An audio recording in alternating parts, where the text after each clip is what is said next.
him up if I do that. It's not good. Hey,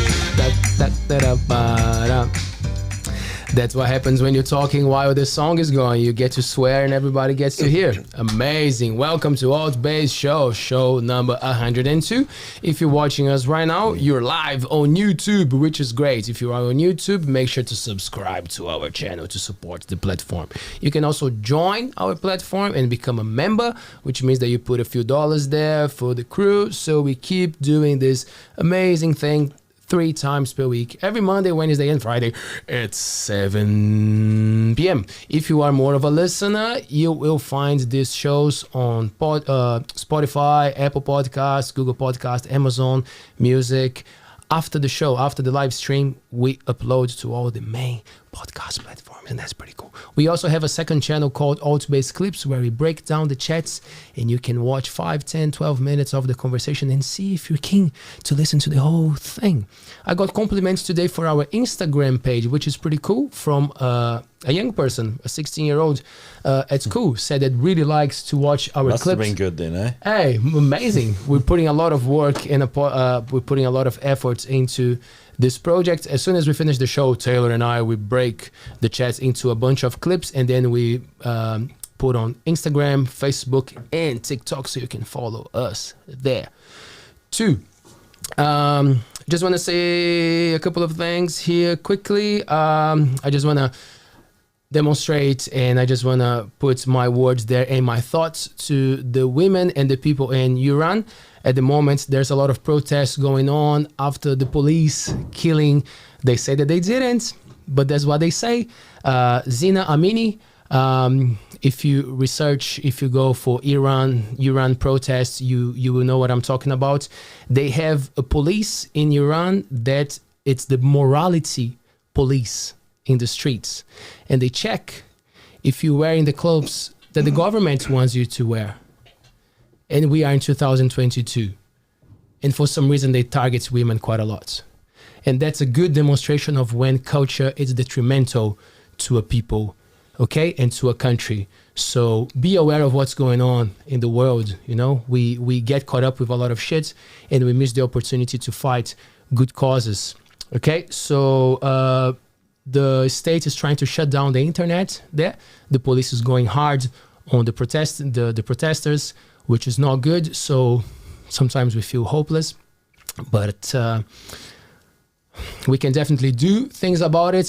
Share the hashtags, be nice, you know, like to your friends, talk about that, because the big media, it's not giving the attention that it should. Okay, and for me, this is a big cause, and I like to bring this up. So yeah, make sure to Google Iran protests, and yeah, support this cause. It was not a nice thing that happened there, and yeah, we do what we can do. So I feel like we're doing our part here. On my left, Brett Soanes. That's me. How are you? I'm all right. How are you? I'm good. Look a bit tired today. I actually wondered if someone was going to bring that up today.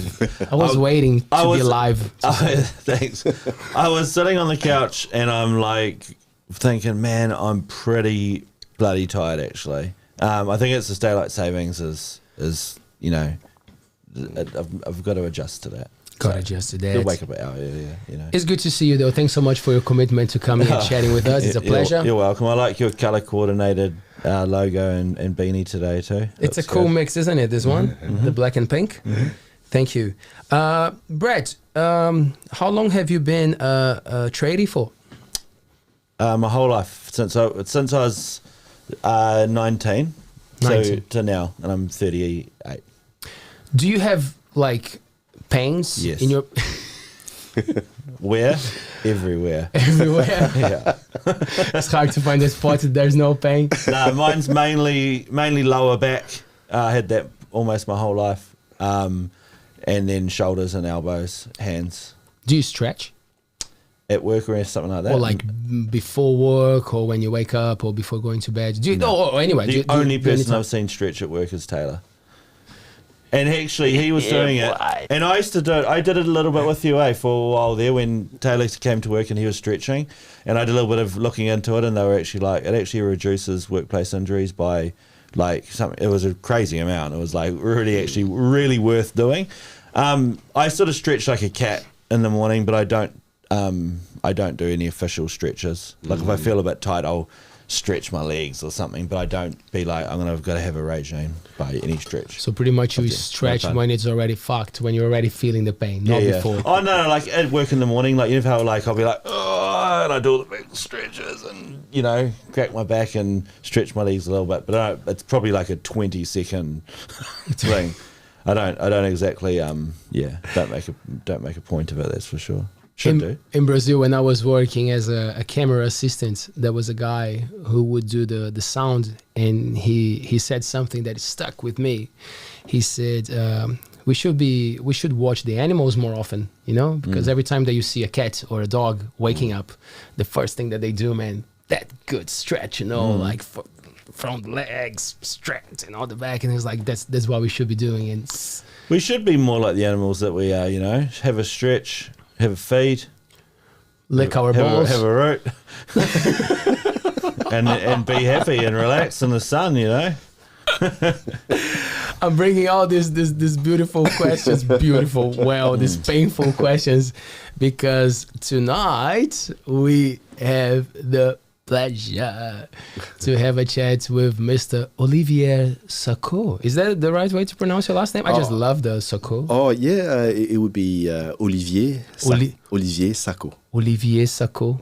Oh, French, so beautiful. From Tahiti, is that right, my friend? Yes, it is. Thanks for coming. Yeah, thank you very much. So, Oli, you are a massage therapist. Yep. You do Reiki. Yep. And currently studying ConTact C.A.R.E. Yes. Just so I put the audience on the same page as us. Is Reiki the scraping one? No. So what's that one? So you do that as well? Yeah, it's actually 4 things, actually, pretty much. Because I found that was the one that was really a big thing. So the scraping that you were telling us before, the technique that you use, is that considered like a sadomasochist massage kind of thing? Yeah, maybe. Well, I am a true believer in this technique. But geez, I hate it. Right. When it comes to receiving it, it's horrible. But I can't deny that the relief is amazing. Sorry, does it fall into the massage thing, or it's a different thing? This is something that I incorporate in my massage. Cool. It's only when I see signs that it's needed. So what is this scraping? So what's the real name, actually? It's called Kwasa. Kwasa. Yeah. It's like a Chinese modality. I actually learned it from my brother, who learned it from my sister. I've got a sister who's a massage therapist in Switzerland, an acupuncturist as well. And when she came to visit the family in Tahiti, I wasn't there. I was in New Zealand learning business skills and what's the other one? and accounting. There you go. And when I went back home, and then my brother said, "Hey, this is what our sister is living for us. So you got to learn that too." So we've been experimenting a lot, and I was in my 20s back then when I started learning. I got lost a bit. Now I'm telling you a story, and what was the question? Do you want to go back? Yeah. So because I know you, so I know that you're into surfing, the martial arts, BMX as well. Yeah. That one deviates a little bit from the piece and quiet, but all active things, like I've been pretty active life. I've been super active as a young boy. Now pretty much of a lazy ass. No, that's not quite true. But I've tried lots of stuff, and I think it's just because I was just following maybe a trend, I suppose, and surfing back in Tahiti is quite a thing anyway. I was more into boogie boarding at the beginning. It was quite fun, and I couldn't see where it was fun just to stand up on the board. I could see boogie boarding like lots of spins and lots of tricks, and this is what actually kick off more. other sports, martial arts. I've been a big fan of Bruce Lee. And then when my dad said, "Hey, do you want to start learning martial arts just to defend yourself?" Said, "Yeah, I want to learn Kung Fu." So that was the first one, Kung Fu. That was the one. Yeah, I did it for a few years. And then... Was Dad Kung Fu no, it fighter? was... it wasn't really a traditional Kung Fu. So the guy who was teaching us... he was quite well known in Tahiti, and he said, "Now, what I'm going to teach you guys, me, my brother, and my sister, pretty much, was how to survive on the street." It was like street fighting kung fu, pretty much. And when I look at it, it looks a bit like Krav Maga somehow. It's been really cool. I was so into it. And then along the way, I started learning a bit of Taekwondo. Some friends were really into Jiu-Jitsu. They showed me a little bit. So it gave me an understanding also what are the limits of the body. And then my brother shifted into Aikido, and then he introduced to me Aikido. It was like, wow, that's powerful stuff. And so I wouldn't really call myself a mixed martial arts guy. I just like the benefit of everything, and yeah. So you said something like, a street fight kind of technique. You know, like is it handy in Tahiti? How big is Tahiti? Is it a country that has big rates of like poverty and crime rates and all that stuff? I'm just a bit unaware of the demographics in Tahiti. How big is Tahiti? It's quite funny. Everybody asked me, and I was like, I've got no idea. So in the end, I went online, and then I was trying to find out. I was going to say, I can quickly Google it if you like. Oh, well, today somebody asked me again. Good. And but it wouldn't give a precise number of the main island where I was born and bred. But it did say that it's something like 245,000 for the whole French Polynesia. And how big driving would be to drive around the island, kind of. It does kind of cut in between. It's something like 3 to 4 hours, if I remember. Oh, yeah. Yeah, so it's not that small. Do you guys have... do you speak French there, but do you also have like dialects and other? Yeah, in Tahiti, we basically speak French. Well, there's also Tahitian that is actually quite a big thing too. Even politicians, actually, they even converse in Maori. So here it's Maori, and yeah, so Tahiti is Maori. Is it similar? I wouldn't grasp it that well because I don't speak Tahitian a lot. So I kind of learned it as I went when I started working back in Tahiti. But we have similar words. Yeah. Do you, so you don't get to learn? It's not something that like, it's cool. It's not something that it's incentivized. Like it's not, let's learn or let's speak Tahitian. It's just not a... Nowadays, it would probably, more and more, the young Tahitians are trying to get back into their roots now. There's even some that just refuse to speak French anymore. They just speak Tahitian all the time, wherever they go, and you have to deal with it. Yeah. Is there animosity between Tahiti and France? There is a little bit, unfortunately, which is pretty sad. Honestly, the French, they are lovely people. It just happened with a bad experience with some condescending people, and then this is how it started, I suppose. But there's also another story where when the French came, I'm not holding anything against them, really. I love them. But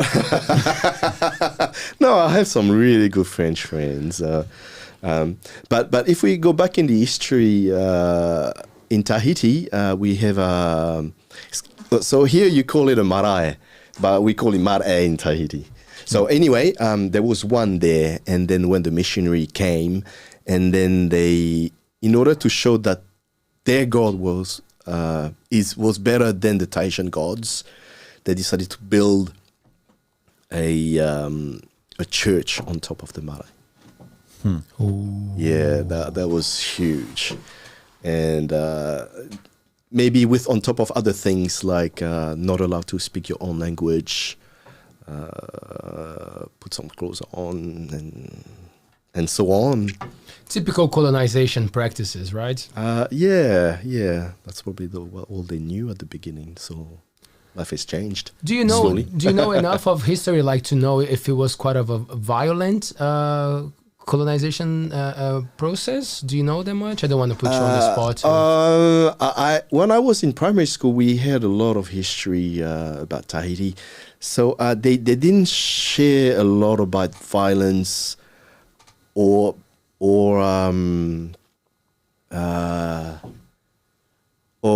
cannibalism. And so it was kind of straightforward, which there was like a certain amount of kings, and I think it was the fifth one, but he wasn't a king; he was a queen at the time. So then they started having a treaty. So France will, if you want to, they'd study having an alliance, and I could probably not tell the story really well because I'm trying to remember. So probably a little bit like the Treaty of Waitangi. They basically, okay, let's be together, and France, I will look after you, and also we share all this land and waters. This is probably what in short would be. Right. Yeah. So that's the version that you learned at school. Yeah, and lots of legends as well. Only one. And how old were you when you came to New Zealand, Ollie? The very first time? Yeah, maybe, yes. Oh, yeah. Okay. So I didn't know that you went on. Yeah, and heaps. So my dad was really in love with New Zealand. He really wanted to come and live here. So let's go back. So what was the relationship between your family and New Zealand? How did it start? Well, I suppose also because Tahiti is quite close to New Zealand. It's only like 5-6 hours away. So it's really not that far from Tahiti to New Zealand. Well, that's closer than some parts of Australia. True. Isn't it? Yes. West Australia. Yeah. Australia's probably similar, is it? No, further. Oh, I'm actually not sure. It's been a while since I've been to. I think it would be further. I think it would be further than like Perth. I mean, Perth would be further than Tahiti then. Tahiti. Okay. So what was the thing bringing your father to New Zealand? I'm gonna look and see where it is on a map. From what I could remember, he liked the temperature. He liked the temperature.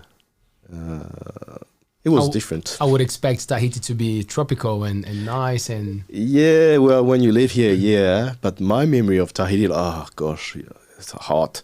Mozzies everywhere. Humid. Yeah, very humid. You'd be sitting there sweating. I get it, man. I get it. Brazil is pretty hot. Some areas of the country are extremely hot. But when I went to Byron Bay, I could feel like, I was like, oh, this reminds me of Brazil. And after a couple of days, I was like, this is way hotter than Brazil. Just that humidity of like sweating all the time. Yeah. Wow, we miss the heat, but sometimes it gets a bit overwhelming. Yeah. Dang. Oh, so, it's beautiful. I'm saying a lot. Yeah, it's in the middle of nowhere is where it is. It's literally like in the middle of the Pacific Ocean. Yeah, it's actually quite interesting because it's in the middle of nowhere. So we have already our French influence because we are French. And because it's the States, it's actually kind of around as well. So we have a little bit of that as well. Some Tahitian, they love this kind of American dream. They have the flags and then... and get stuff from Europe as well. We do get a good melting pot. So we were going on the thing about that's when we went back in history, just so we put ourselves in the right place here. But I asked you about the lifestyle, because you mentioned like street fights, you know, like and being able to defend yourself. Does Tahiti have, or at least the time that you were there, like crimes, like big numbers? Yes. Yeah. Crime probably not as big as I don't know, the States, for example, or Brazil. Or I can speak for Brazil. Or South Africa, or South Africa. South America, yeah. Yeah. Anyway, no, generally the Tahitian is actually really cruisy, and crime. I will put it down to the system. People, they just have to earn their money. They need to pay their tax, and they need to look for jobs. And I think it would be probably maybe similar. A friend mentioned about like with the Maori and the Tahitian, or the Maori. The Tahitian wasn't actually really born to be working this hard. They were just harvesting their food, and they were hunting. And then suddenly, with that change with France, and then suddenly you need to just pretty much have a proper job. I'm repeating myself a little bit. And then some people just struggle with this. And then they just said, oh, sometimes I can just take. And this is probably the type of crime. Killing, it can probably... This is something that I don't understand. Sometimes they just... oh, they're not happy, I'm just going to hit you. And this is how it was. Nowadays, life is getting a bit more expensive. It's getting a little bit harsher. Well, it's been 8 years now, so I'm not quite too sure. But at the time when I was living there, it was still all right. You do get a bit of attacks during the day, or that one. I think it's more of the warrior energy that I picked up on, because the MMA stuff was just a trend, and everybody like, I think it's probably what we call the Aito spirit, the Aito, like a warrior. That's how we call them in Tahiti, and they just want to fight, and I left Tahiti in the time when everybody wanted to fight. It was just crazy, and I was there with my wife Erica and our babies. And like, oh gosh, I hope we won't get attacked. But it never really happened. Yeah. So your kids were born there, and then you decided to actually move to New Zealand to live. Yeah. Good move. Oh, amazing. The temperature is better. I'm not there sitting down sweating. My life's been amazing since I moved to New Zealand, so I'm really grateful. Of course, there's always up and downs, but yeah, really, really happy. The up and downs are part of life, eh? Like, it's just how we deal with them, right? Yeah. It took me a while to understand that one, and to personally grow up, because everything was all almost on a pedestal for me back in Tahiti, because I was working in a family business. So it was there only, look after the business, you'll be fine. But then we decided to go back to New Zealand. Okay, and then start all over again, and then that was actually quite hard, because I just had everything was just easy for me back then, and now here I gotta work really hard, and which I did, and I don't really regret it, because I'm more resilient, and I really understand what hard work is now. Well, I think I do. Yeah. What was the work that your family was doing there, that you were working with the family? So it was actually hardware. We had a hardware shop. But I was hesitating a little bit, because at the beginning, my dad, he didn't have much money, and then he wanted to open a hardware shop. And with the help of the family, they said, okay, let's open like a supermarket, or like a dairy type of thing. And then slowly it just became between the flowers and the water, and then you'll see plumbing stuff, electrical products, and everything was all over the show. And then he basically became like an established hardware shop. Yeah. Cool. Okay. We got a little bit of history there, which is cool. But I want to ask about the massage thing, because that's probably would you say that is the main thing that you do at the moment? Yeah, this is what I do full time now. Yep. Yeah. So what made you take that thing with you to become a massage therapist, and what are, because there are many different massages, right, that you can this is very interesting there. I've got this friend, Steph, Massage Steph, that we always call. She's in Coromandel.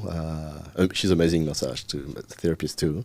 One day we were just talking about energy, because what I had the closest to wellness was basically Reiki.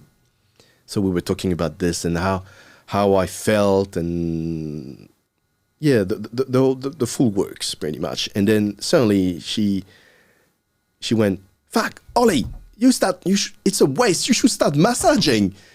And then from that time, everybody is starting being on my case. Yeah, you should. And then my wife just found me a course that I went, and then I've been practicing for a whole year, and to see if I like it, and I love it. You mentioned something with energy before the show. That was a cool story. So let's bring that back again.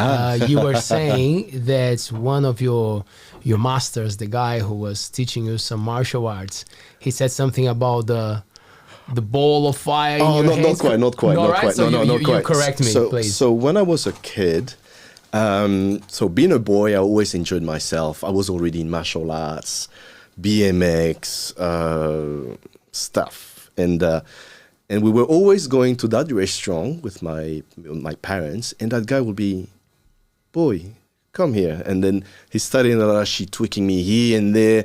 He wasn't a doctor or anything. He just grabbed my foot, and I had I probably strain or sprain my ankle, and he would just start rolling my foot. I was so scared of what he was doing. Didn't know him. And then I could walk again. So for years, this guy's been just treating me all the time. And then one day he said to me, "Ollie, I think you've got something in your hands, and you need to look for it." And that one was just mainly about trying to be more powerful, or more strength in martial arts. And I thought, oh, energy. Oh, gosh. I really thought, oh, I can make fireballs. Yeah. And then, so I basically took on what he said, and I wasn't quite too sure what to do, because he didn't give me any indication. So I just sat down, and I like, oh, gosh, this is embarrassing. I don't want my brother or my mom to see me trying to do something about it.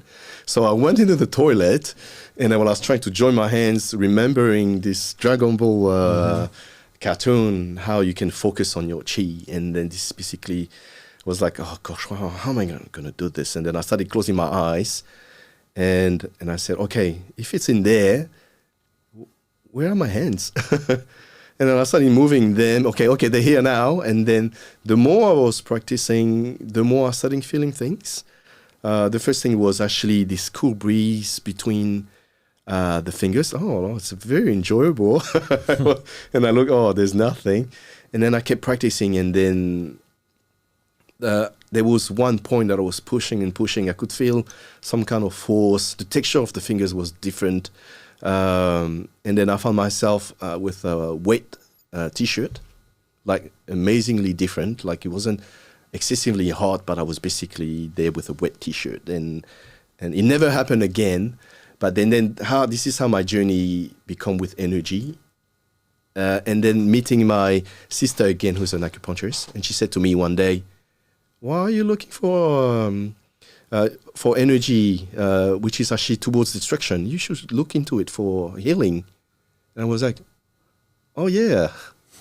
And then I kept searching and trying on friends, family, and then I discovered Reiki to give me a bit more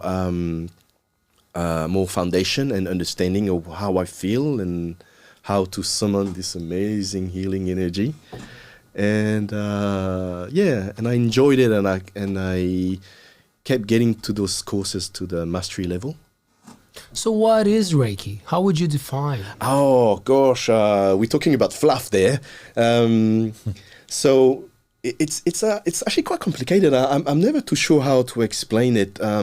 It's energy everywhere. It's contactless, right? Or there is contact? My way is contact. Okay.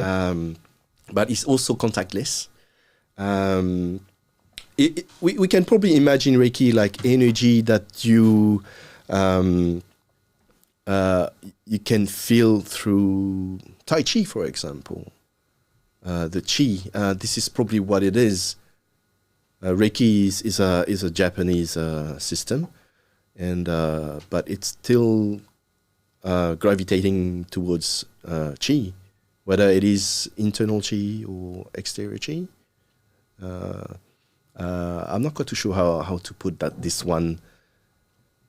So Reiki, once we understand, we can feel it. I'm the kind of person who actually, there's no energy there if I'm not feeling it. So I'm very tactile. So I need something happening, something different, and then I use it either for relaxation or when somebody's a bit sore. Which has been really amazing. I'm still questioning it.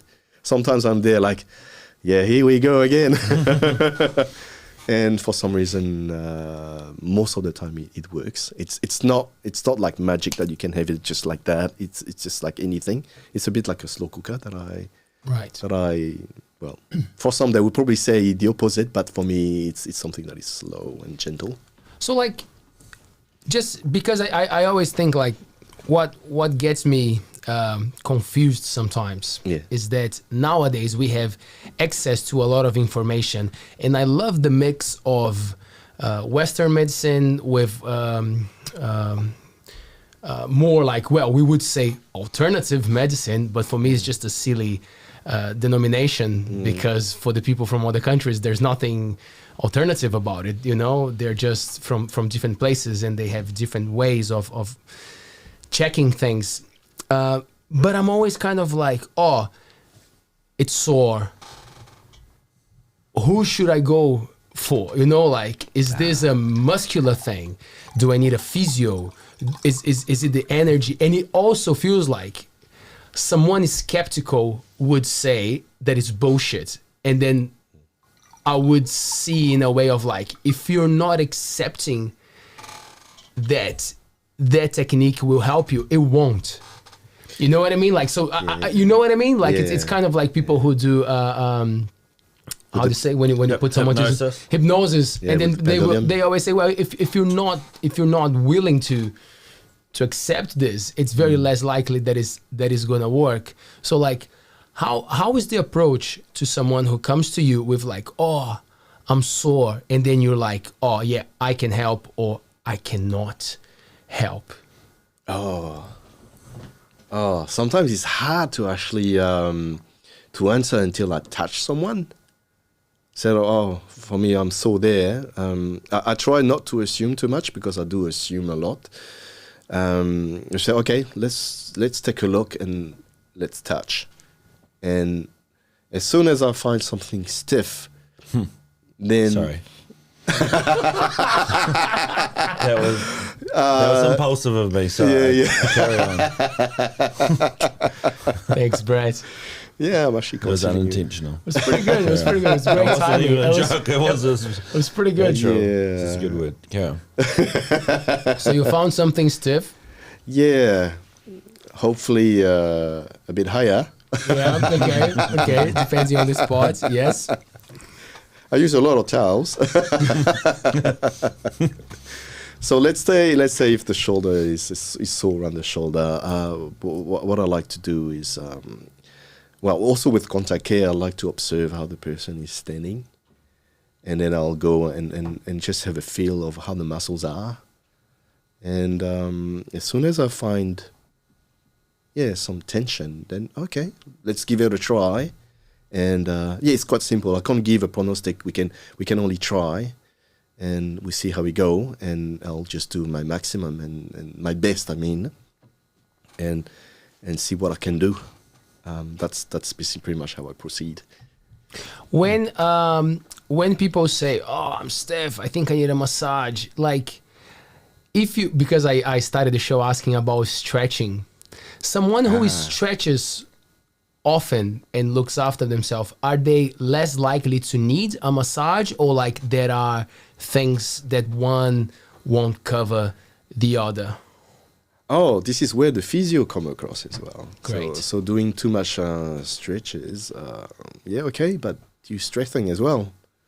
You need everything to be all balanced, the yin and the yang. So yeah, so stretches is good, but you need strengthening too. You need strengthening. So, but yoga would give that good balance, or Pilates or something like that?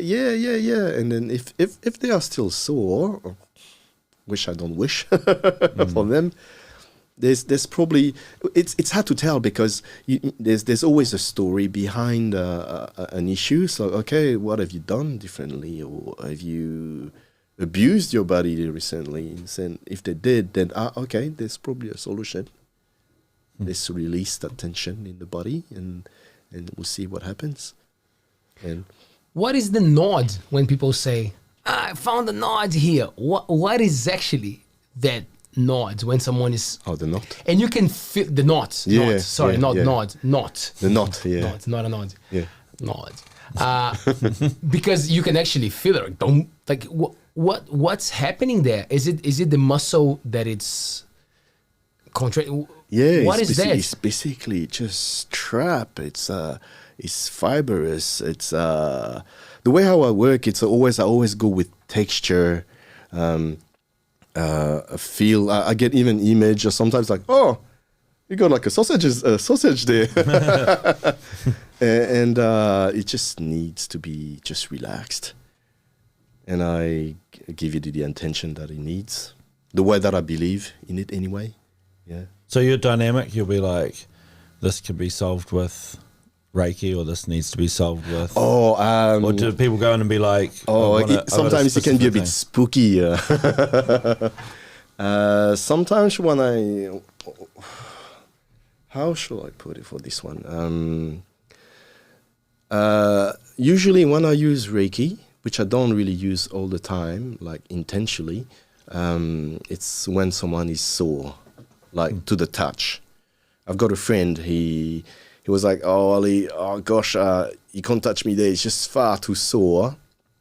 And then, okay, I'll just try and soothe the pain a little bit. So I'll just put my hand there, and I will wait 5-10 minutes at the most.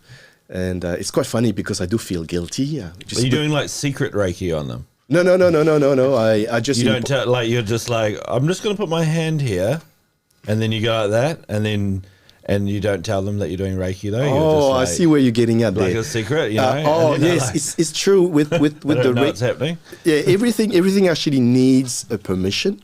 It's true. In Reiki, you always ask. So for me, when someone decides to see me and leaving their body in my hands, I take it as a yes. So I just do what I need to do. So okay, I'll just put my hand and I'll just do what I think would be best. And so back to the story of that friend with the chest a bit sore, and then a male. And then I would just leave my hands for a moment, bring the heat, which is actually quite common with Reiki. You can feel an unusual heat, not horrible, but just comfortable. It's nice, and for some reason it takes the pain away. Maybe it's a placebo effect. Well, it works. Oh, thanks.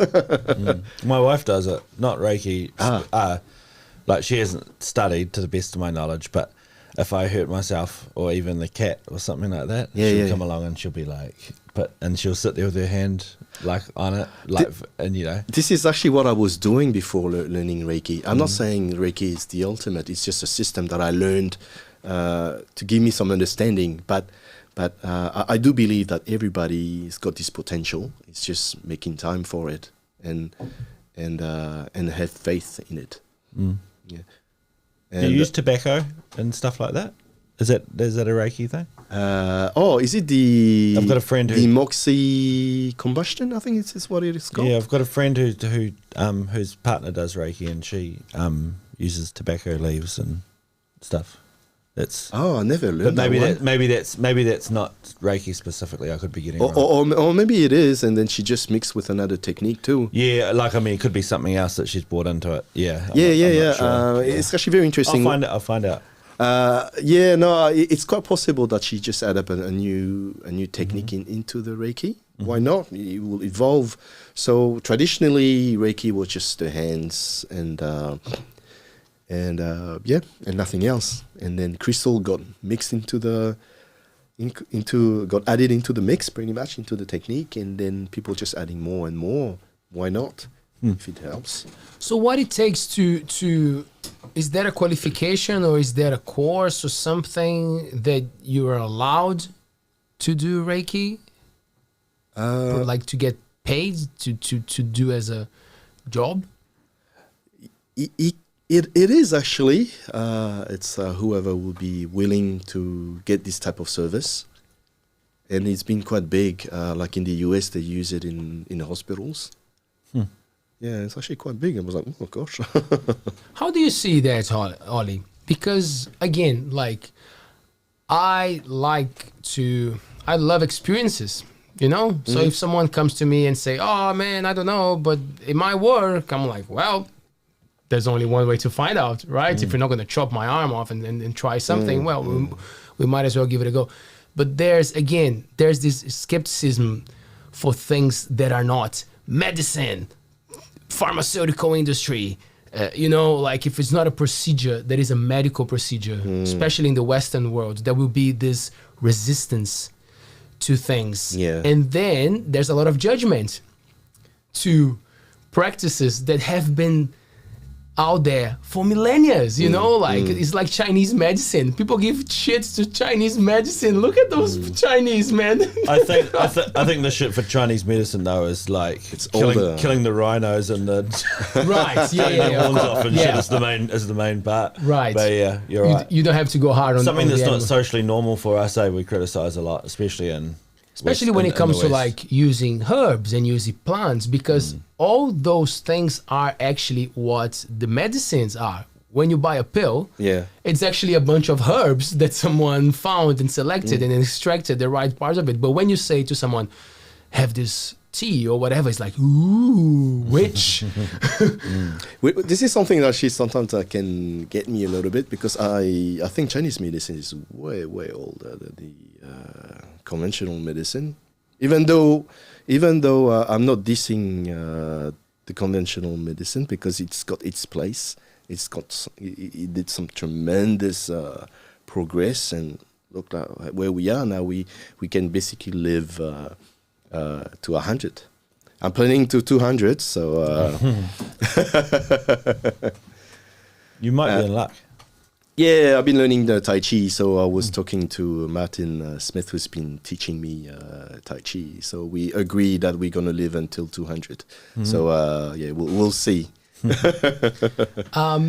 I was listening to the radio the other day, and the lady said, now we're starting to do the studies, and we're starting to prove that good eating habits, like health eating, actually supports your mental health and everything. And then I'm like, what the fuck? I love that science, it's catching up. That people are actually doing proper studies and coming with papers to say, but like it's got to convince the old white people.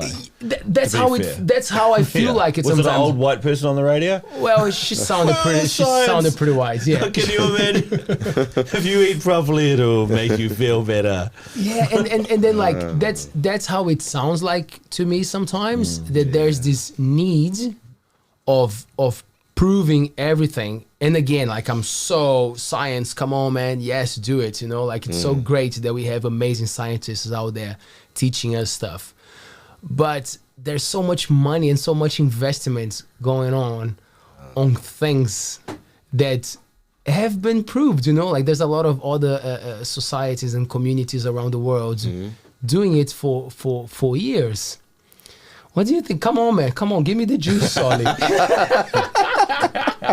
Again, because probably Tahiti, or because the education you had deals more with that approach, or nah? I'm not. Actually, I don't know. Well, it's been 8 years since I left Tahiti. I don't know if things has changed now. I remember that my brother was like, "Oh, me and Christelle, his wife now, they decided just to become vegetarian." Like, oh, when did that happen? Like, oh, it seems that it's kind of becoming almost like a trend. Tahiti is all about trend. So as soon as there will be something, everybody will be onto it. Most of the time. So I don't think that it was much about eating well. Then you'll be healthy. Back in Tahiti, it was more about like a combination of sports and of course eating well. That's how it was there. But I've learned along the way that it's not just the food, or it's not just about the sports. It's also what's also happening in your head. All those blockages that we create. During my Reiki course, I was discovering about the chakras, those wheels of energy into us. It's like an old Indian beliefs. And those are there are actually lots of them, but we're counting the main ones. There are 7 of them, and they are all emotions. And here's a really good example: the throat chakra, for example. What I find quite interesting in when you ask a difficult question to someone, and they will start to go. You know, it's basically there. It's blocked, and so like, oh, so here's the emotion there. It's actually hard to receive the question, or it's hard to tell. So where I'm getting at with that one, when you start getting a blockage, it feels like and then it gets worse, and then sometimes it leads you to like a sore throat. I'm kind of generalizing a little bit. Yeah. So what I'm trying to say, it's kind of in details, this one. We also create our own poison if we don't have this duty of looking after ourselves and I'm real good at that. Cool. Creating my own poison. And also I saw a documentary about a Japanese scientist. He made an experiment of water, how you can bring, I'll just cut it short a little bit, how you can bring emotion into the water, and analyzing the crystals as well under the microscope. Mm-hmm. A beautiful crystal and one that is slightly deformed. So in short, the good energy with the beautiful crystal, and the bad energy with the bad crystal, the bad shaped one. So what happened? I was just thinking, oh, holy shit, we are actually made of water. What if I start having bad thoughts, or depressed, anxiety, or something? My crystal would be like that.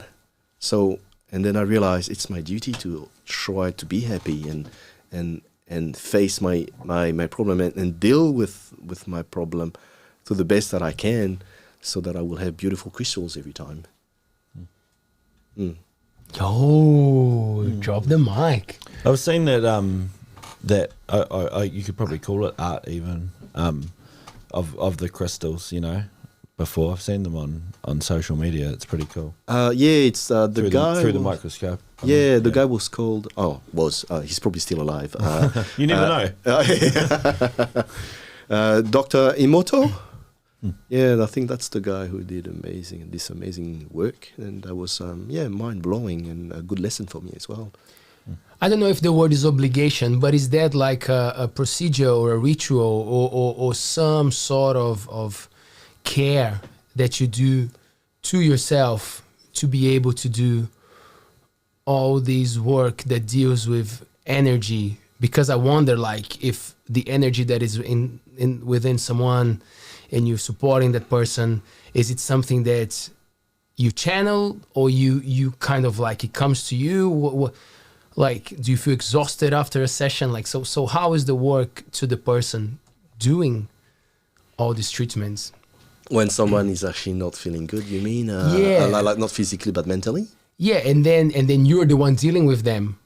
Like, does it affect you, or you are doing your part and it's only a one-way street of you helping that person? Or sometimes because it's energy, it's so hard to talk about energy, right? Because humans don't see it, and for us it's, at least for me, it's hard to talk about something that we don't actually, make completely sense of it. But I think all of us kind of relate to going to a place that the energy is heavy.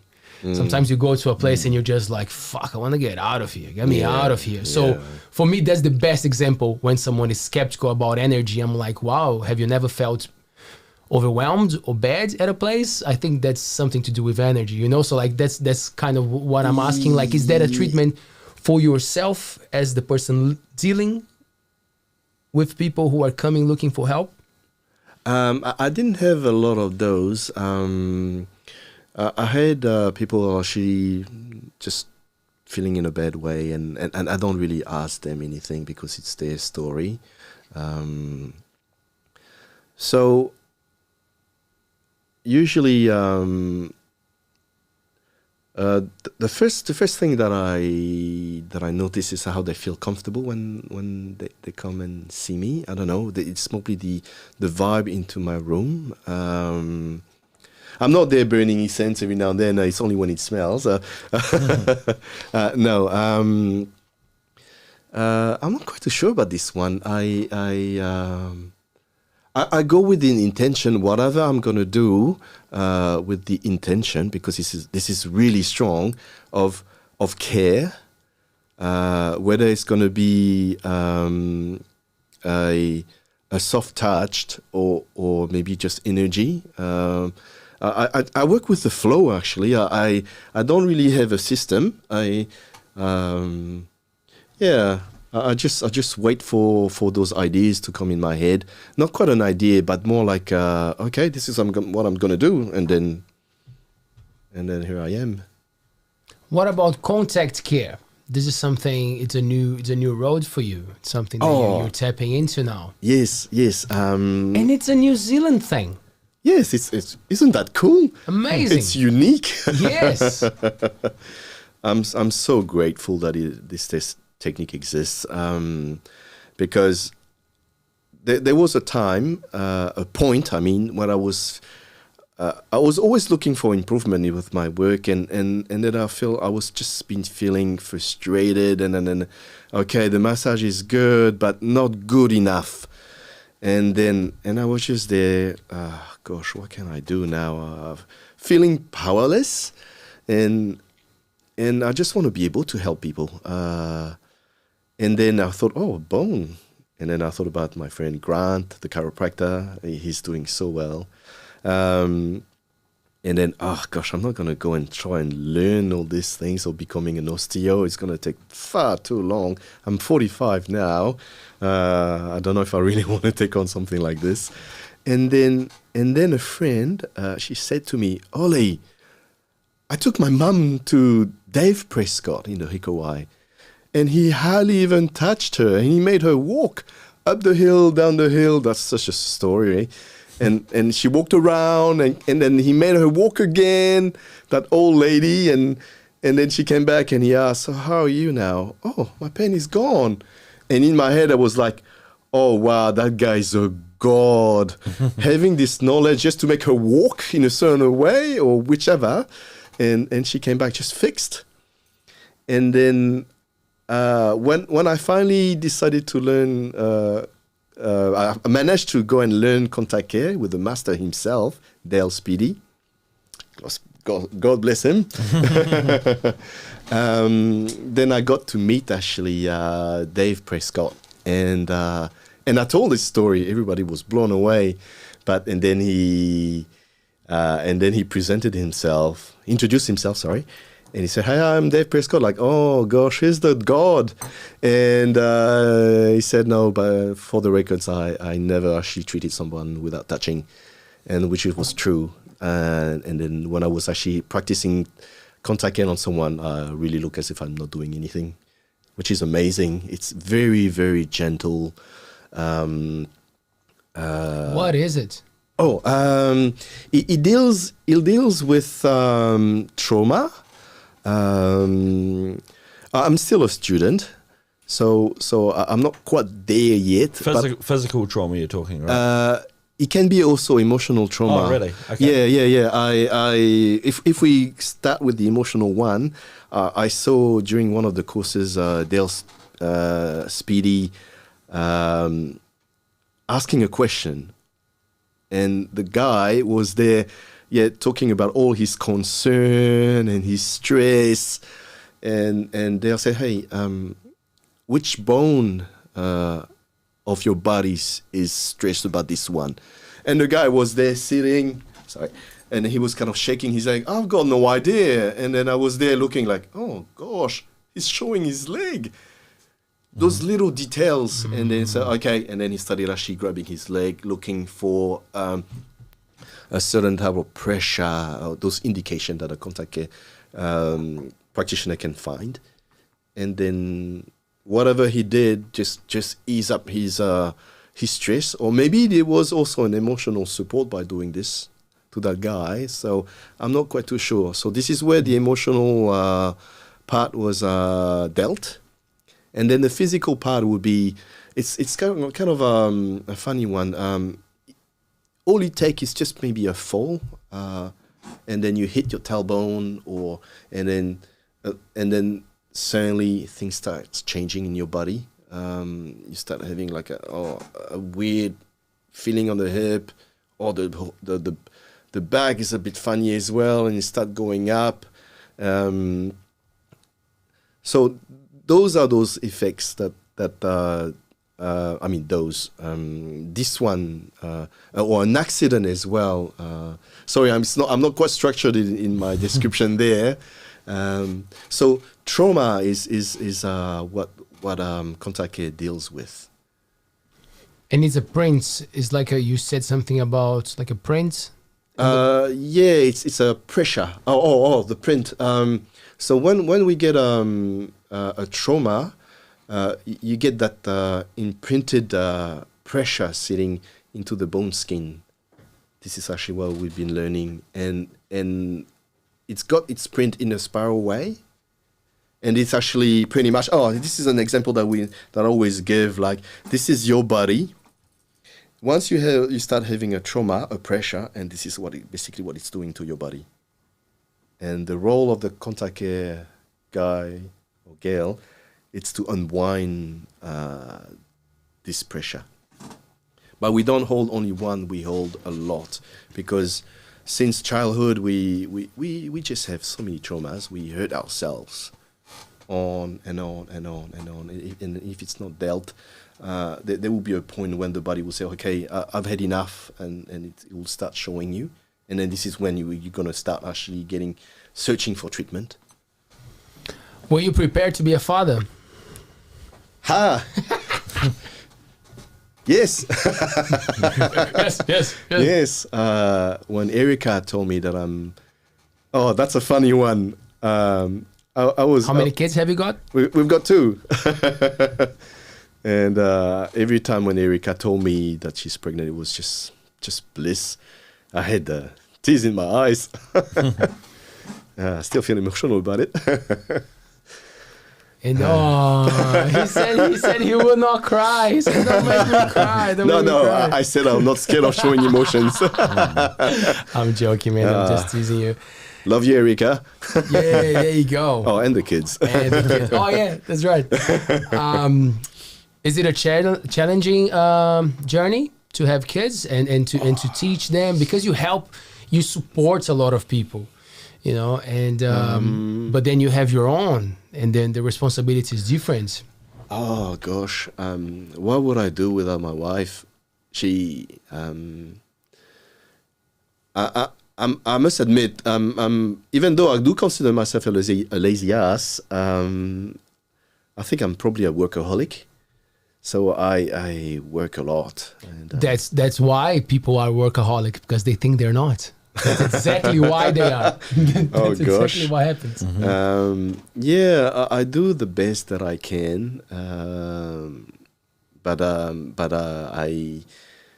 don't know if it's actually an English way. I'll just pull my hat to my wife. She does most of the work, and I'm trying to provide, even though she's providing as well. So, oh gosh. Education-wise, I try to teach them some of my French, Chinese, Tahitian values, because I actually carry those heritage, being born and bred in Tahiti, which is actually cool, and they got also the Kiwi heritage too. So this is the part that I give some of my values into their lives, and hope for the best. Oli, you said something interesting that I want to tap into. You mentioned, you spoke about your life with a lot of love, with a lot of care, and you said something about the role, you know, like of how important it is that she's there and you are there. And this is a topic that comes to the table quite often here and everywhere in the world nowadays. Yeah. The roles. What is the role? Like it's men supposed to be the provider, or nowadays with women becoming more empowered, like, and then there's a thing of like, oh, men feel threatened, you know, like that's not my opinion. I'm just saying the way that things are going. How do you see that thing? Because you got a solid family there, the kids are growing, you both educate the kids together, you do. I know both of you, so I know that you guys split a lot of the responsibilities, you know, things are well. How do you see that thing with people trying to put a tag on who is supposed to do what?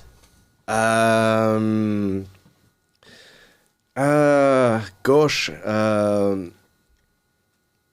Erica would have loved me to have more tags, and they're like, I do struggle because I can't do too many things at the same time, and which I find her really amazing. And she just... You mean like multitasking? Multitasking, Yep. Yeah. Thinks about too many things. I'm more of a person who can think about one thing, but I do... I'm also a bit like a butterfly. I can shift to there and think of other things, and then I forget about the priority. This is where the male really needs the woman. What do you think, Brett? Because we had a clip and we had a conversation with women. I don't know if you got to see that, but anyway, I'm just curious about more of like a man's perspective, but especially fathers. Yeah, well, I obviously, well, I shouldn't say obviously, I definitely support like women and what they want to do, if they want to work or whatever. But I also am of the opinion that I shouldn't say but as well. I'm of the opinion that women have like evolved to be great mothers, and I encourage that a lot. So I mean, if a guy wants to stay home and look after the kids, more power to that sort of dynamic. But I like the traditional way. Like I let Ange, my wife, well, I shouldn't say I let her, I supported her to stay at home and look after the kids and not put them into daycare and stuff. I was like, you want to stay home and raise the kids the way that you were raised, I want you to stay home and raise the kids the way that I was raised, and we both had that mutual agreement. So for the first 7 or 8 years we were just on one income, and I liked it like that. It was hard. The hell, it's hard times. But that's the way that, I mean, if that's the way you want to raise your children, then that's the way it is. But I also like the idea that women can do what they want, you know.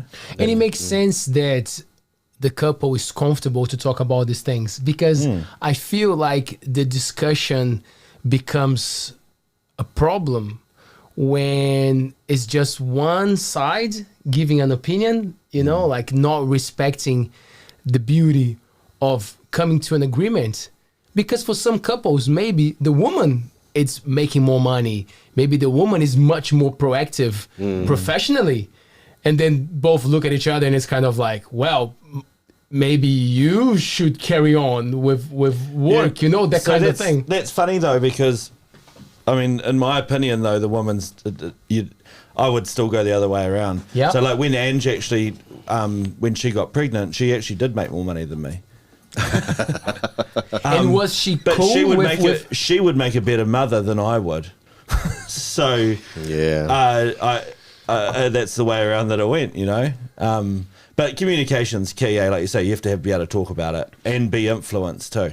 Because if you got two people who are great communicators but they're both stubborn, you're not going to get anywhere. You know, you need to be able to go, we need to communicate this and be influenced either way, you know, or come to a compromise. Because what gets me, it's when it comes to the protection issue, you know, that like a lot of women will say, oh, but man has the role of protecting us. And then I understand, but I feel like it's kind of undermining, like it's putting women in a position that is not that fair. I guess, you know, like, because again, if it comes to an agreement that we're doing things together, maybe the empowerment will come from actually, nah, you are awesome doing what you're doing, and I'm working, you're working, but I'm working more maybe because now you're raising the kids. And now that might be even a better way to protect a woman, you know, like by having this solid communication and saying, you're strong enough, you know, like you're strong without me. Together we're awesome. But like, maybe you don't even need me, you know, like that kind of thing. That's why I praise the communication, because sometimes I feel like there's a lot of, and I'm like, whoa, are we focusing on the couple here, or we're just talking from an ego position of... Yeah. Well, a lot of men too really want to push their wives to get back to work because it is so hard to live nowadays money-wise, you know. That they're like, you should go back and get a job. I admit once the kids were at school and things like that, well, at school for a while, and I was like, you know, so... get a job. That's a funny one, that one. Even though Erika is working part-time, but she's studying also at the same time to become a homeopath. Once the kids will be more independent and all that, she will probably seek for more. But this is something that I trust in her. She'll just be fine because she goes with passion, and this is how her and I we lead our life with passion. And if you follow one, things will be all right. Yeah. So trust seems to be a pretty strong thing in a relationship, right? From what you're saying there. Yeah. I think so. Oh, not just a relationship, and trust in life as well. If you're a good person and you lead for the good things, and everything should be okay. Are you into the homeopathy? Is that how I say it? When I was a kid in Tahiti, this is actually what my mum was giving me, and as well with Chinese medicine too. And hardly any conventional ones. It's actually I forgot about this one. How I just grew up with less medical stuff, more herbs, and well, homeopathy is because my mum has been friends also with the pharmacist who's actually was really big in homeopathy. So we kind of had that too in our childhood. And then seeing Erika learning it, and she's really passionate about it, and what else can I say about this one? What are very basic things that a society like ours nowadays, that it's so like inside, sitting, not much sunlight, and like what are the little things that you would say that are very important that sometimes we forget? Oh, you mean to get outside and do stuff? Yeah, because it kind of makes sense that we are nature, but we in a world that everything is getting so like, it's technology running the game, and air conditionings and all that stuff. So like I don't want to put words in your mouth, but like the things are like getting sun exposure and paying attention to. Yeah, I used to, well, probably I still do tell people sometimes, what you could do, but I've stopped actually telling people what they should do. I kind of recommend a little bit, but it would be their calling. They've got their journey, and if they don't want to have their son, they're gonna get their vitamin D eventually somehow. Drops. Yeah, or somebody will just. I kind of believe in faith that eventually something's gonna happen. Are you a religious man? I had a Catholic education being a kid, but here's the catch. The only reason what I've become a Catholic is because Dad wanted me to go into this school. He had a plan for me already. Primary school is a Catholic one. If I actually get into this primary school, then he would lead me to this nice high school. And so that was just a purpose. There was nothing into beliefs. So pretty much, he made me baptized, even though he was an atheist. Oh, wow! For him, it was just a plan. And my mom at the time, she was a Mormon. So here's what happened in her younger days. The parents didn't want her to leave the house, so she was stuck. And then she had some Mormon friends, and they were just promising her, if you become a Mormon, you can get out, you can go dancing and all that. And she said, oh, hell yeah. So she did. So she could get out of the house. So for a bit of fun, she became a Mormon. Wow, for a bit. Yeah, and now along the way, now her belief has gone. She shifted into Catholicism. Now she believes in this part now. Oh, so me, I've been going to school. Catholic school. Church class. I don't know how you call that one. Yeah, and every weekend. Oh, it was a pain. All I wanted is just to go and have fun and play with my mates. Instead, I had to go to school again. So for quite a few years, I had to do that. And Sunday school, you mean? For us, it was actually Saturdays. Oh, Saturday school. Yeah, Saturday school. Yeah. Even worse. You are such rebels over there. Oh God. So we had school and then back home for a few hours, and then we had church at night. So basically, the whole Saturday for me was wrecked. As being a young boy, wanted to go and have fun. What about Sunday? So you had Sunday off? Oh, yeah, I had a Sunday off, yeah. Didn't have church on Sunday morning as well? Yes, we had church on Sunday mornings, but because I had the Saturday, so I didn't have to go to Sundays. I was going to say, you sound like Jehovah's Witnesses. When we were growing up, we had church Tuesday, we don't call it church, but church Tuesday and Thursday. Yeah. And then witnessing, door knocking on Saturday, yeah, and then church on Sunday again, yeah. Oh. And then sometimes door knocking Sunday afternoon. Oh gosh, this is full how on. do they convince people to go and door knocking? How do they convince them? Yeah, when you're a child, when you're a teenager training, and it's like, oh yeah, we got to do this. It's just what we do. Is that a lollies or something? No, it's just a part of the belief system. It's a requirement. A requirement. Yes. Because Jesus, I'm not a practicing Jehovah's Witness by any stretch, but I don't judge. It's a requirement.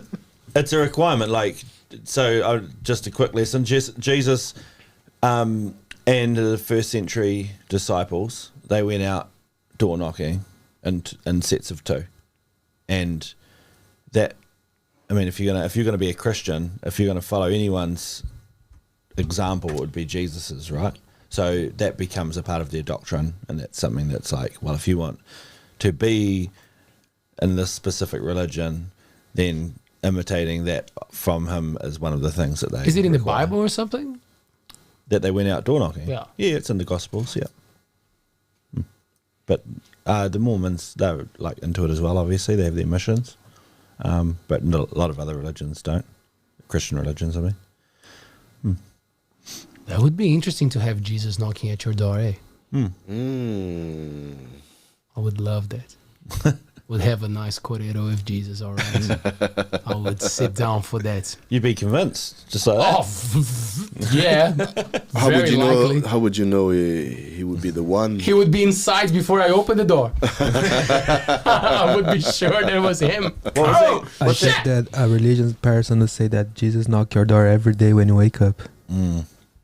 Wow, we're going deep now. But the thing with having faith, it seems to me that it's different than the belief in religions and stuff. Like it seems there is something way deeper and that we cannot actually explain. I don't know. So I'm not quite too sure where I sit. I think I've become a believer of the universe. Because I still believe there's still a higher force. We can call him or her God, but this is something that I believe in. Sometimes Erica, she reckons that I must be a Buddhist. Not that I know much about Buddhism. My brother is a Buddhist, and he's been telling me stuff, and maybe also with Reiki, which is actually a Buddhist. It's coming from a Buddhist. Right. Yeah.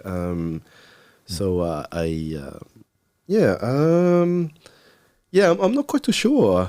I believe in my action, and then I have consequences, and I think I live with the belief that I have. I have to respect people. Be a good guy. Yeah, quite simple. Yeah. I think it's working. Yeah. You are a good guy. I try. Do you get pissed off, Ollie? Oh yes, I do. Yeah? Yeah. Do you keep it to yourself? Do you find ways to channel your anger? How do you manage I'm the moments? I'm not superhuman. I do get issues. So you might be able to make it into that, the ball fireball that you outside. It depends on what sort of ball it's going to be, whether it's going to be a nice one or a bad one. Kamehameha wave. Who knows? I still recommend to see counselors. It's actually a really good thing. I had some. I'm not hiding it. I had issues. I can be. I'm scared of telling it now, but I'm gonna say it because it needs to be said live to the whole world. Yeah. I've had some anger issue. Can be quite aggressive as well. And then Erica said to me, "You go and see someone." So I did. She helped me find someone. I recommend Stefan. Came to the show. Yeah, he's great. He helped me a lot. I feel more. I've been feeling more calm, more lighter, happier. All I did was just telling stuff and having some crying sessions, and it just lifted off the weight. I know it was there, but wasn't quite too sure how to identify it. So seeking for help is very helpful. I mean, it would be my recommendation. Were you skeptical about therapy before trying it? No, I just didn't have the courage to do it. I always appeared as a nice person, but there's always a demon in us, and you just need to address it, and I'm glad that I've done it. I'm a much nicer person now. Yeah. What was surprising? Because I guess I haven't done therapy, but I read about it. I love watching videos about it. I love listening to counselors, talking to them and understanding what the concepts that they use. So I guess you're a curious guy, so I'm sure you had an idea. But what was new when you were going through? What was like, what was new?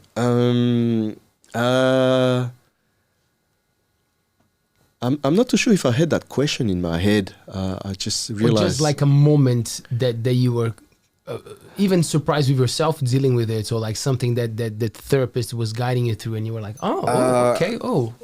I kind of had an exposure of this kind of therapy, but that was with my brother.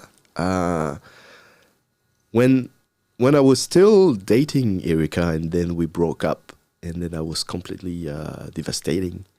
And so I went back to Tahiti and completely broken. And then he basically introduced me to meditation. So I studied that, and then we were just talking, and then not being scared, because I had someone who I was completely open to. The trust, again, we're talking about trust. It's quite important to have trust in someone, that person can help you. I basically went with an open heart and just said everything that I needed to say, and that was my first experience of just opening myself. And so when I went to see Stefan, I knew the only way to free myself and unleash what's in me and make me a better massage therapist as well, is actually to heal what's inside. And so I went to him with an open heart and just said whatever I found what to say, and it was just a relief, and it wasn't quite new then, so I knew that I had to communicate and not be scared. Did you find it easy, Brett, to talk? Therapy. To open your heart? I feel like I'm very open in therapy, for sure. I wouldn't say I find it easy, but it gets easier with practice. So like if you talk to me before I ever went to therapy, I was a lot more closed, whereas now I'm a lot more open. Like I'll talk about my flaws a lot easier, and trauma a lot easier. Well, trauma full stop. Didn't talk about it before. Now I'm just like, blah blah blah blah blah, and whatever. And it's definitely an education process. Did you guys become more aware of how to talk to your boys after going to a therapy, or actually didn't change much? More with I'm not quite too sure. Talking to my boy, a bit more patient, maybe a bit more patience, and lucky that I still have Erica to remind me, hey. Yeah. Go back to him with a bit more love, because I can be quite strict.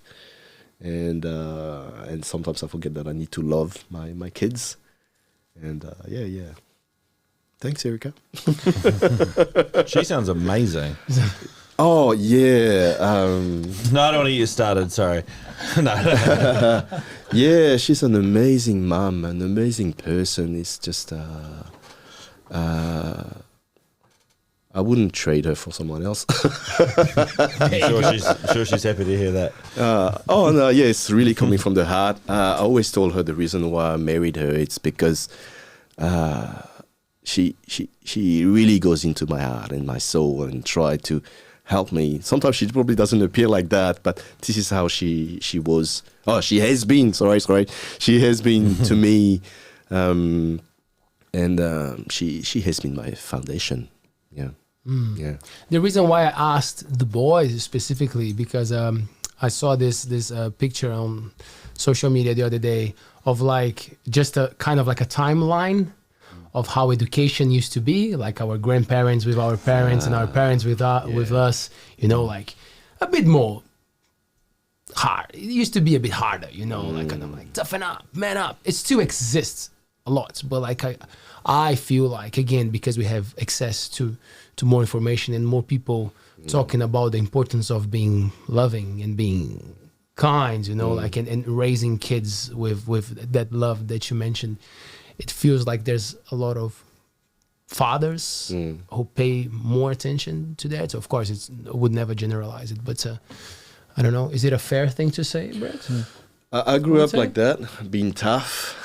Now rewiring myself to be a more loving dad than gotta be. Yeah. Not. Yeah. That one is oh gosh. Yeah, learn with the stick. And you repeat what you learned too, eh? I was a tough father when I was younger. Yeah. Especially when I was a drinker too. And then now that I am a little bit more open, a little bit better communicating than I have been. This is where I'm lucky because I'm allergic to alcohol, so I can never be drunk. That's right. Hey, never your thing. It's not your thing. Yeah, you need a driver. You need a massage and a driver. You got the whole package. That's cool, Oli. Man, so many things. I love how you talk about your journey with an open heart, because I'm getting older and I'm understanding that, like, this vibe of being a learner, you know, every day, you know, like putting yourself there in the position of like, there are new things to learn, you know, like, and I would never know enough. There's always new things, and we know each other for a few years, and I always got that vibe from you. You like, you know your shit, but at the same time, you're very aware of like so many other things to learn and to listen and to pay attention. And I think that's when a lot of tranquility and put yourself in that position of like, you know, that humble position, I would say. It tells a lot, eh? Yeah. When I was at Placemakers, Joe Reese had this idea. Hi, Joe. He had this idea of putting quotes into the staff room. Well, I guess to make sure that we just follow those values. And one really struck me, which was something like, learn to be, when we are uncomfortable, we just learn to be uncomfortable. Oh, sorry, I'm lost. Learn to be comfortable when I am uncomfortable. So when I was actually driving the forklift, I was like so uncomfortable all the time, dealing with tones and tones of loads, and then health and safety, and you are watched because you need to be doing the right thing. Then I was remembering this quote. Gosh, I wish I could remember what it was. Anyway, I believe from there it made me a better forklift driver. I wasn't competing with other ones. I was just competing with myself, and I wanted to do a good job, and like with any other jobs that I've been doing in the past. So yeah, learning to be uncomfortable. Sorry. Uncomfortable. Yeah, exactly. So I think is the key. It's very, very horrible, but it can get you somewhere. Oh, speaking of horrible things, I made sure we didn't gloss over it. Just to backtrack to the masseuse thing just for a moment. Yeah. I was actually listening to The Rock today. They got The Rock 2000 on, and I was like, I'm not a big Soundgarden fan, although my wife is, and my workmate was like, oh, what if a Soundgarden song was on number one? And I was like, well, it'd probably be Spoon Man if it's going to be anything. So speaking of uncomfortable massages, you use a spoon? Yes. So you're a spoon man. Do you use the back of the spoon or the front of the spoon? The front of the spoon. Oh, okay. So because when you were telling me about scraping before, Yeah. I was like, that sounds like you definitely use like the like the other like an up, you know, like the lip of the spoon. Yeah. Yeah. Is it a dessert spoon? What sort of spoon is this? It's actually a Chinese soup spoon. It's made of ceramic or porcelain. Oh, okay. Yeah. Have you ever broken one doing it? No. Oh, yeah, of course I did. Yeah. Oh, imagine that motherfucker cut who you? broke the spoon. No, it's because I dropped it. So what is? Bad quality. Oh gosh, I need a new one. So That's what why I the asked heck is that?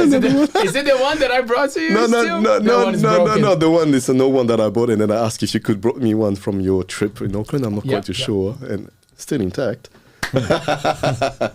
Sorry. So what do you do with that spoon? So I mean, I'm sure the listeners are wondering what the hell are we talking about?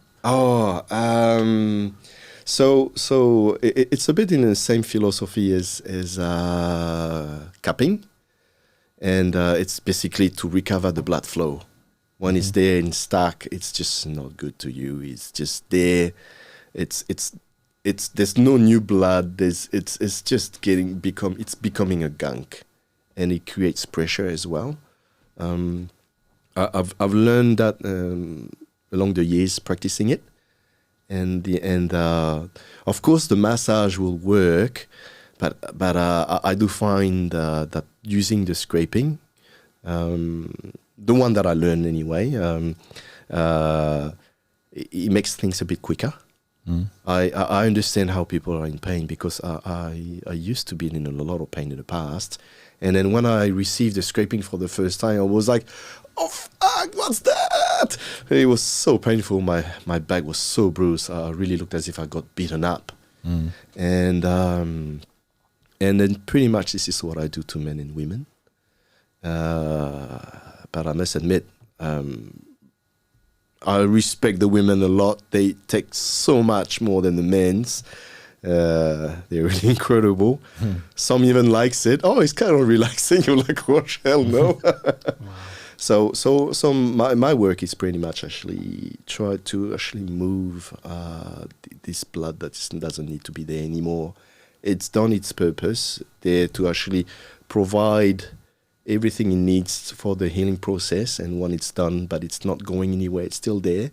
And then my purpose is basically to clear the way a little bit. Yeah. And you were saying before the show that you like it bruises straight away, or you can see it happening straight away as you're doing it. Oh yeah. And that you can tell where you need to. Could you go and like how you know where to do it or so when you look at the anatomy, you just got an idea where all the muscles are. So I do my usual work, and I warm up the muscle, and I start actually start giving a bit more pressure, and then suddenly I notice a little bit of a red dot happening there. Oh, and then I keep going, maybe. Okay, well, I saw my little sign, maybe. And then I keep going, and then it shows more. So for me, that's the sign. But sometimes it's not always the way how it works. Sometimes it's also you feel that bump there, a bit like a hard sponge, as well.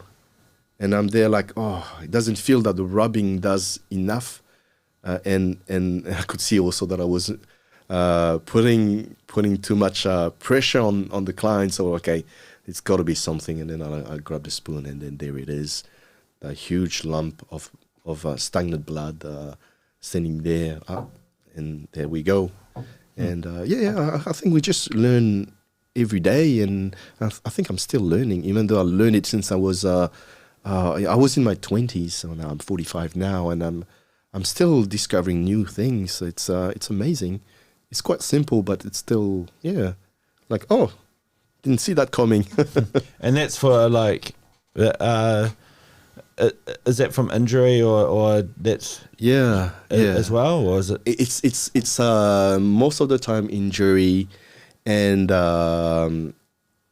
intensive work as well. I've seen these on tradies. Usually, I don't practice this technique on someone.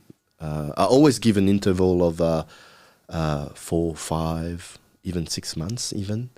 But those like hard workers, they just put their body in so much tension, and so much abuse in the body because they think things needs to be done, and then I end up doing a bit sooner than I expected, and I'm glad that sometimes it happens because it can be so horrible to be in pain. Yeah. And do you do any part of the body, arms and legs as well, or just the big muscle group like backs and things? Most of the time, the big muscle groups, those ones. But I try to cover as much as I can. I like, let's say if we're talking about the arm.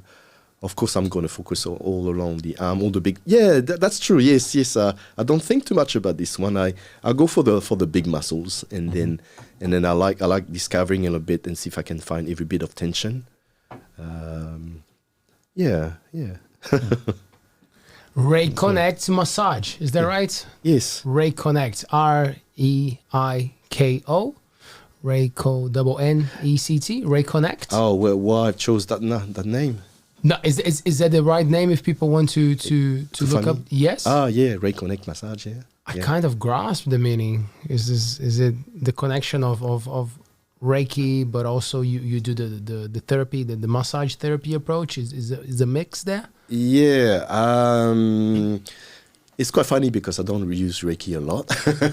Well, no, maybe for sensitivity, feeling, touching. Yeah, that's probably where Reiki takes its part. Why I chose the name, because it was kind of cool. I was thinking about the name to reconnect. So when someone comes and see me, it's because it's a time for themselves and to become one again. We just do things. We're busy there, here and there, and when are you gonna look after yourself? And then, a massage or a treatment, and then this is time to actually feel your body again. Well, nothing to do with the torture, but that's how I see things, and try to be a facilitator and try to bring them up again. Yeah. Thanks so much for coming and having a chat with us, mister. Yeah, thanks so much. Always a pleasure, and to do this in front of the cameras is even cooler. Thank you. Yeah. Cheers. Thanks, Mr. Soanes. You're welcome. Hope you have a good rest tonight. Because I look like I need it. Yeah. It's hard to get to bed earlier, eh? Like, it's hard to get to bed early, man. You're lying there and it's like, well, this isn't my usual bedtime, but then you're waking up at bloody hour earlier, and it's a tough time at the moment. I'm not a fan of daylight savings. I wish they would just keep it the same. But what are you going to do? But then it pays off when it's summer, right? Yeah, well, apparently. I mean, you could just get up. You could just go to work earlier and come home earlier and don't have to worry about changing the time. But I suppose it's the same thing, isn't it? Fair enough. Fair No, enough. I actually like it because the daylight saving in Tahiti, we don't really have it. Even though we do notice that the days are a bit longer. But man, if I could go surfing at 9 o'clock at night. Yeah, it's actually, I like it too. with the shacks around there. Thank you, my friend. Yeah, cheers. Appreciate it. And for you guys watching us at home, we're back on Friday at 7 p.m. with Martinus Sarangapani and Bex Woods. They are local artists. They are from Hotswater Beach. She draws. She's a beautiful... she draws with, I think, ink, like those black pens. And Martinus he does some carving. It's going to be a pretty interesting show. They just got back from the UK, so they got some fresh stories to share with us. Make sure to subscribe to our YouTube channel. I'll see you guys on Friday. Peace.